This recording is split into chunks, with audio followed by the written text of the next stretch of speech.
Welcome to the AutoSuccess Executive Spotlight. I'm your host, Brian Ankney. Today, my guest is Scott Davis with Volie. Welcome. Hey, good to be here, Brian. Let's get started with a little bit about you and the career path that led you to where you are today. Yeah, I maybe took the least traditional path to automotive. I owned a bunch of pizza places. So 32 years ago, I opened a pizza place and opened 16 of them. And I was doing the marketing for all of my pizza places, database, kids club, those type of things, fundraising. And I'm doing it for the whole chain that I was a franchisee of. And pretty soon, I had a local dealer who I was a friend with, and I'm doing service retention for them, and then 70 other dealers in the Midwest. I'm originally from Iowa, and that's how we got in the business. So I've been in it since 2002, started doing service retention, and it's got me to where I'm at today. Great. Well, let's talk about service retention and fixed ops. It seems like, you know, as things are changing a little bit in our industry, and everybody's coming off the best couple years in history, that dealers are starting to turn their gaze to the back side of the building in their fixed ops departments and improving fixed ops. Where do you see a real opportunity to move the needle? Yeah, I mean, these things are all cycles. So as you know, this comes in and out of importance, and the last few years, it hasn't been as much of the focus because it didn't have to be. But there's a good opportunity now with interest rates higher. When less cars are sold, even though at a higher margin of the previous few years, it means less service business. So the opportunity is really to improve your service retention, improve your customer base, because there's steady income there. There are also a lot of your future buyers, so it's very important to focus on it. So what you're saying is when there's fewer cars sold, you have fewer cars to service, or are you thinking is that mainly because of warranty work, or? Well, when you historically look at a dealer's data and they haven't made fundamental changes in their data, their loyalty quotient pretty much stays pretty constant over the years. So if you're at a time where interest rates are low, you've got a lot of inventory, and you've sold 250 new, 100 used, and then you go into a period where there's no inventory and your number's a lot lower than that. It's just simple math. You've got to do something different to improve your business, because your 32% or 34% or 45% of a smaller number is less customers coming in. So I gotcha. Well, let's talk about call centers and BDCs and how they can be used in the fixed ops department. Dealers historically have kind of struggled to figure out the best version of that. I mean, when I first got into the car business, there was one version, and then, over the last 20 years, I think I've seen a dozen different ways to skin that cat, and it seems like no matter which direction they go, dealers have trouble. Like, what can they do to get good on the phone? Well, I mean, it's a combination of being able to measure your business and having good technology to do it. The cost of an agent has doubled in the last 15 years, all the while they've had less resources to work with. Labor was tough before COVID. It's been really tough since then, and they're asked to do more with less at a higher cost, and so it's never been more important. Well, I mean, when you say they're asked to do more with less, are they able to do more with less? Like what? I mean, if I'm in that situation, what can I do?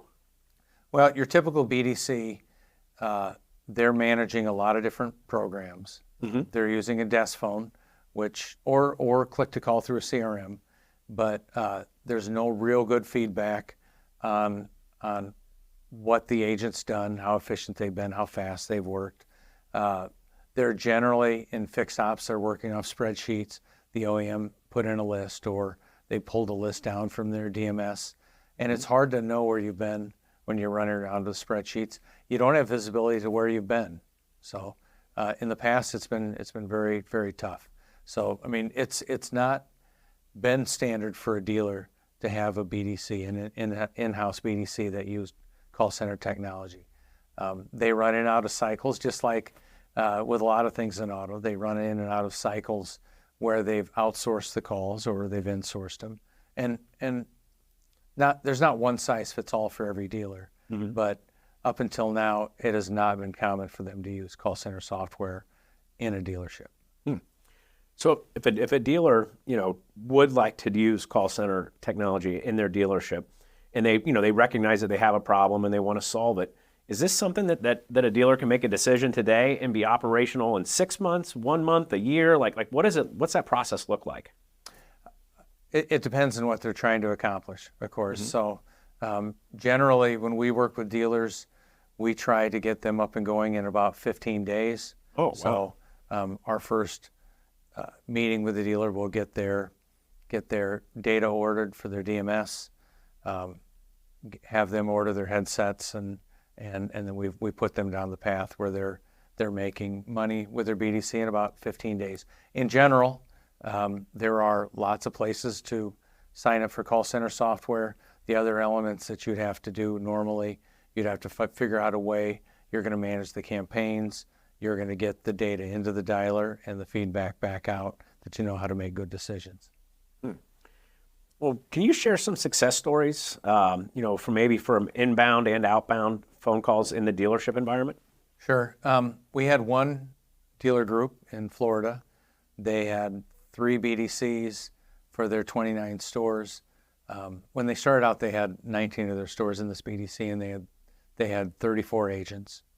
So they were making about 2,000 outbound attempts a week, and since they added this technology, they have 17 agents, 3 managers. They make about 12,000 attempts a week. And this isn't robodialing. It's manually initiated call center software, and it's with about half the workers and quite a bit more output. And in a normal week, they'll schedule 1,100 outbound appointments, as well as the inbound calls that they'll manage. We had another dealer group that they said, "Oh, gee, Scott, you better this better work. We put this BDC in a year ago. We really thought it would grow, and this is our last stab to make it work." Well, they put in technology. They figured out they were dropping about 30% of the calls that people were trying to give business to them. They weren't making any outbound calls. Now their drop rate is an acceptable level, and they make about 5,000 attempts a week. Wow, that's kind of an incredible change to produce that many more outbound calls with fewer people. Like how's that possible? Like where are you shaving off the time?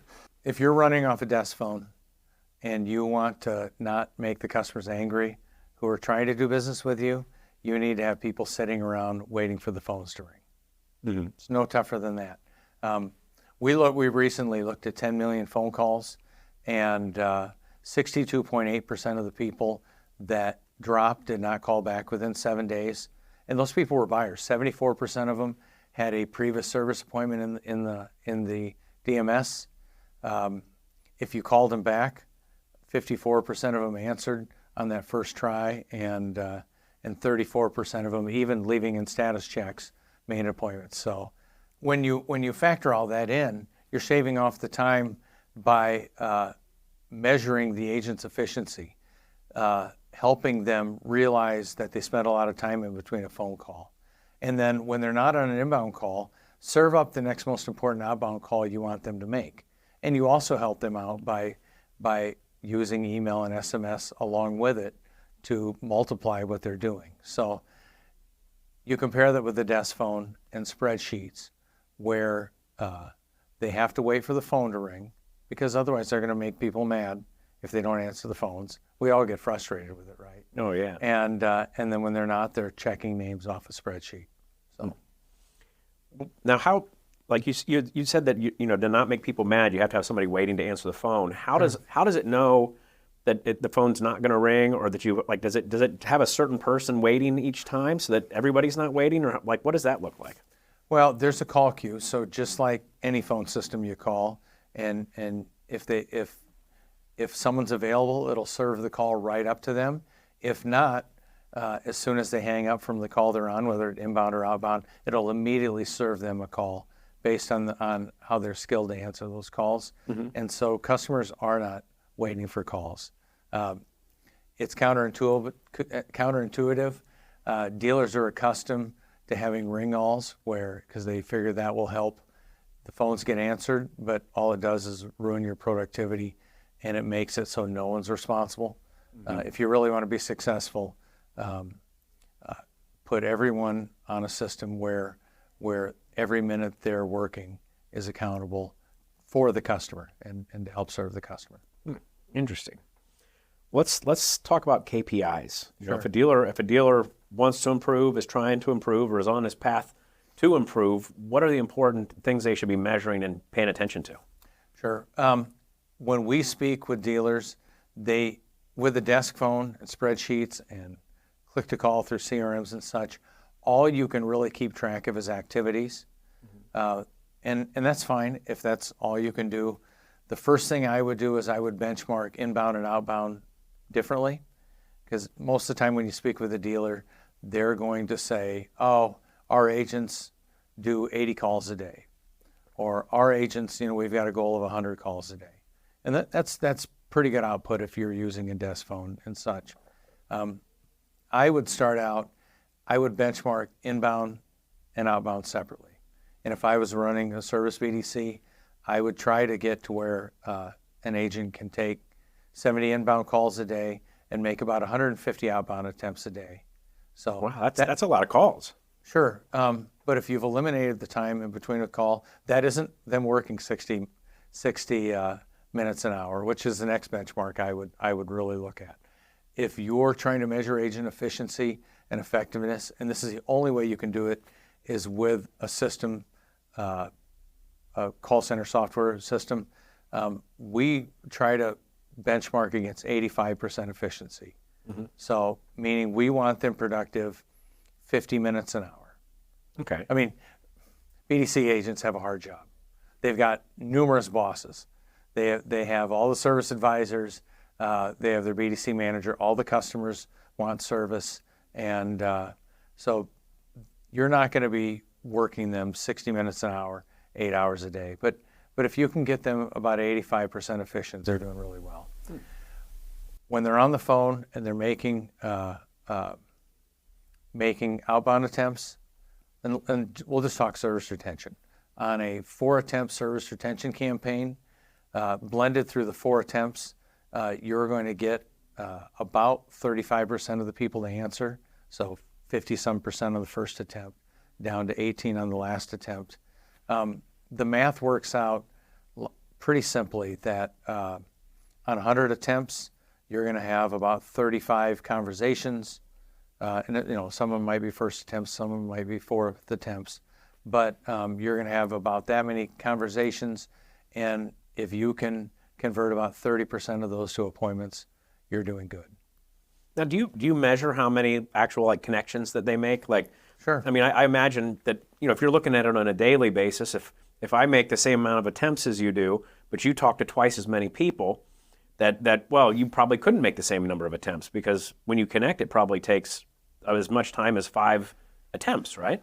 Yeah, well, the average appointment on the 10 million calls we recently looked at was the agents were on the phone for 4 minutes, 4 seconds. So, so you did nail that. But a lot of it is just how conscious you're going to be to stay busy through the day also. Dealers spend a lot of money on advertising, and probably a lot of them wonder, what if I did nothing? Would the people still come into service? Do you know the answer to that? Yeah, it's funny you ask that. We kind of wondered ourselves, really. So when we did this 10 million call study, we looked at the people who are all due for service. We're sitting on hundreds of dealers of database. So we have a lot of people who are proactively reaching out and ones who weren't.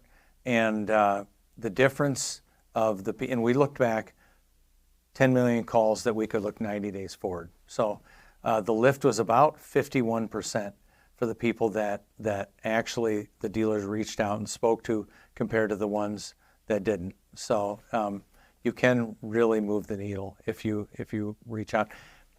The customers do not think about us as much as we think about them.